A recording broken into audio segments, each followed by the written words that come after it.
Hello, I'm here with my paranormal stories. Tonight we are going to go back to 2017. That's not normally where we do these episodes from. Normally we do these things live. I've got some really good ones that are coming in for this particular series, so we're going to jump back into 2017. This one was sent to me by a viewer. This is scary. I hope I didn't wake anybody up. Yeah, there was a lot of screaming going on there. Okay, here we go. My house has a secret room. I have lived in my house for 4 years now. The house was built in 1963. When I moved in, did a fair amount of renovations, including removing walls to open up the kitchen and living room. It was always my intention to renovate the basement and make it livable. My plan was to finish the basement when my son moved in. He would then pay rent until he could afford to buy his own place. One day, while removing paneling in the basement, I found a hole in the wall that had been covered by a large armoire. I thought it was just a closet, so I put my head and shoulder into the space and yelled out, "Is anyone in there?" Silence. Then I felt around for an outlet switch or a light switch to turn on the light and investigate further. I couldn't find anything. I grabbed my flashlight and shone it through the hole and saw what looked like a dark opening on the other side. Not knowing what was behind the wall, I went to get my stud finder to see if the opening had been framed in. The stud finder indicated that there was a 2x4 on either side of the hole, but nothing across the top. As I'm investigating, my dog starts barking and growling. I calmed him down and continued on. I tried to look through the hole again and realized that it wasn't an opening, but rather a narrow crack between the foundation and the floor joists. I went up to the basement stairs and started to crawl on my hands and knees to get a better look. That's when I heard footsteps above me on the main floor. I stopped and froze. I listened and heard them again. Someone or something was walking back and forth directly above me. At this point, I decided that I had had enough, and I was going to call the police. As I stood up, whatever was up there stopped walking. I called the police and explained what had happened. They told me to go ahead and check it out, and they would meet me there in about 10 minutes. I took my flashlight and crawled under the house to try to get a better look at the hole. I couldn't see any way into the space, so I crawled out from under the house and went back up the basement stairs. As I'm standing there, I hear the footsteps again. Now they were closer and they sounded louder. I heard what sounded like whispers. I knew that I didn't want to be under the house anymore. I ran up the basement stairs, called out to the police, and waited.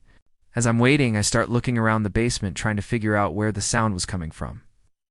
I started checking all of the doors and windows to make sure that they were locked. And then I noticed that the door that leads to the garage was slightly ajar.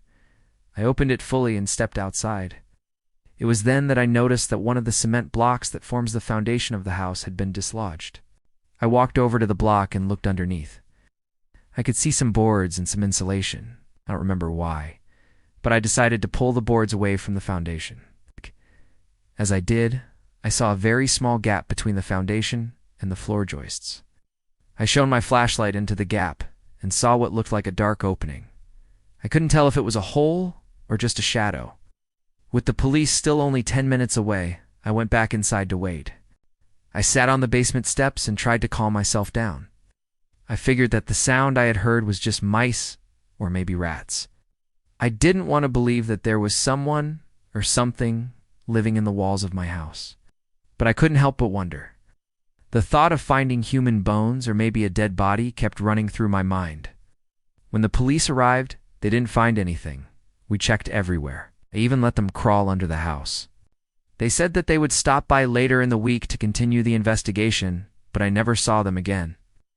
After the police left, I went back to check out the hole again. I still couldn't see into it, and it was still only about the width of a broomstick. But this time, I could feel air moving from inside the wall. I pushed on the boards that covered the opening, and they moved slightly. I pushed on them again, and they came right out. I have no idea how long the crawl space had been sealed off for, but it smelled stale and earthy. I shone my flashlight around and saw a dirt floor and what looked like a pile of clothes in the corner. I got on my hands and knees and crawled into the space. I called out, "Hello? Is anyone in there?" Silence. I could hear my own breathing and my heartbeat. The air was stale, but there was no smell of mildew or rot. The temperature was normal, not cold or damp like I expected. I tried to ignore the feeling that I was being watched and continued on. It wasn't very far to the pile of clothes. As I got closer, I could see that they were old and dirty, but there was nothing unusual about them. I looked around and noticed what appeared to be a crudely made wooden table in the corner. On it were two glass jars. One of the jars had a blue lid, and the other was black. I reached out to pick up the blue jar, and it fell to the ground and shattered. Glass went everywhere. I quickly crawled out of the hole to avoid cuts from the broken glass. I crawled back in to look for the black jar, but it was gone. Now terrified, and with adrenaline pumping through my veins, I got out of the hole and ran upstairs. I paced around the house, yelling for my dog, who was hiding under the bed. I couldn't bring myself to go back into the basement. I called my son and told him to come over immediately. When he arrived, I told him what I had found, and we went down to check it out together. We went back into the basement and into the hole. He checked around and asked me to get the flashlight so that he could look into the pile of clothes. He dug through the clothes and pulled out what looked like men's dress shoes.